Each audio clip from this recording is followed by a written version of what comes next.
रूस और यूक्रेन के बीच इस वक्त ताज़ा स्थिति क्या है? यूक्रेन ने रूस के एक बहुत बड़े ऑनलाइन रिटेलर विल्ड बेरीज के एक वेयर हाउस पर हमला किया, एक बड़ा नुकसान किया रूस के अंदर यूक्रेन ने जाकर के। और किस तरह से रूस और यूक्रेन के बीच इस वक्त स्थिति है जंग की, वो पूरा अपडेट आपके सामने होगा। और गाज़ा में इस वक्त कैसे हालात हैं, ख़ास तौर से आपको अभी कुछ वक्त पहले आपने खबरें लगातार देखी होंगी, इंडिया टीवी पर भी हम आपको लगातार अपडेट करते रहे कि पतंग जो बच्चे उड़ाते हैं उसको लेकर के एक तरह का एक ऑपरेशन शुरू किया है इजराइल ने, और इसमें कई बच्चों की जानें गई हैं। कई बच्चे इसको लेकर के विरोध प्रदर्शन भी वहाँ कर रहे थे। तो ये तीनों बड़ी खबरें होंगी आपके सामने, लेकिन सबसे पहले बात कर लेते हैं ईरान स्ट्रेट ऑफ हॉर्मुज में क्या कर रहा है और अमेरिका अभी किस स्थिति में है वहाँ पर।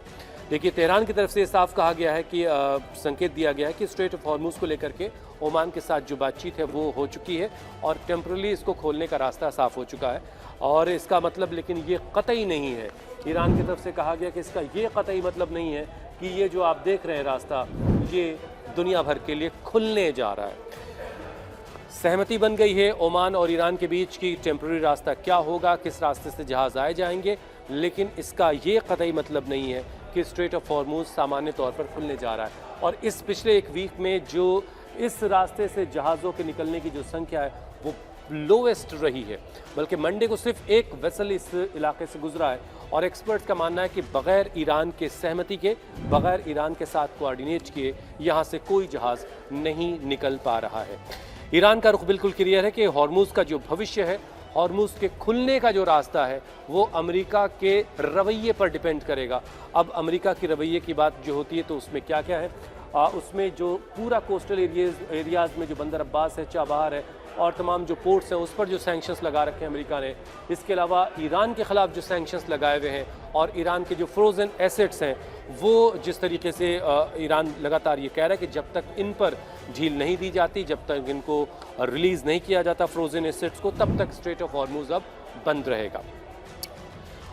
ओमान के साथ ईरान एक अस्थायी संयुक्त शिपिंग कॉरिडोर बनाने पर काम कर रहा था, ये काफ़ी हद तक अब इस पर सहमति बन चुकी है। समुद्री जो माइंस हैं इस इलाके में ईरान ने काफ़ी माइंस बिछा दी थी और इन माइंस को अब हटाने पर भी चर्चा हो रही है कि इनको हटाया जाए और दोनों मिलकर के इसको हटाएंगे। लेकिन ईरान अमेरिकी दबाव को स्वीकार करने को तैयार नहीं है। ईरान ने साफ कहा है कि स्ट्रेट ऑफ हॉर्मुज खुला है, ऐसा बिल्कुल नहीं है। हमारे यानी ओमान और ईरान के बीच बातचीत हो रही है और जो एक टेम्पररी रास्ता जो है इसके बीच तलाश कर लिया गया है और वहाँ से स्ट्रेट ऑफ हॉर्मुज से जहाज़ निकलेंगे और ये वही जहाज़ निकल पाएंगे जो ईरान के साथ कोऑर्डिनेट करके निकलेंगे। ईरान की तरफ से ये भी साफ कहा गया कि सिर्फ हॉर्मुज के बदले प्रतिबंध हटाने की बात पर्याप्त नहीं होगी। जैसा कि मैंने आपसे पहले कहा कि सिर्फ प्रतिबंध हट जाए ईरान के खिलाफ, इतना ही काफ़ी नहीं है। इसमें जो फ्रोज़न एसेट हैं वो रिलीज़ किए जाएँ, जो बंदरगाहों पर सैंक्शंस हैं वो हटाए जाएँ। ईरान ने हॉर्मुज में नियमों का उल्लंघन करने वाले 45 जहाज़ों को ब्लैकलिस्ट करने का ऐलान कर दिया है और उनके खिलाफ कार्रवाई की चेतावनी भी दी है।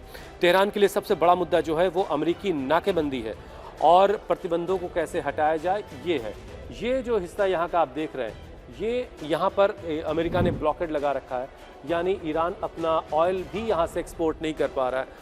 14 से 15 मिलियन बैरल पर डे जो है वो ईरान पहले प्रोड्यूस कर रहा था और एक्सपोर्ट कर रहा था, जो घट करके 5 से 7 मिलियन बैरल पर डे की क्वांटिटी पर आ गया है। लेकिन और बहुत सारे रूट्स हैं जिसको ईरान ने बार बार दिखाया कि वो रेलवे रूट के ज़रिए अपने ऑयल को दुनिया के देशों तक, उन देशों तक पहुंचा रहा है जिसके साथ उसकी बातचीत अभी है, यानी ख़ास तो इंपोर्ट करने वाला देश चाइना ही है।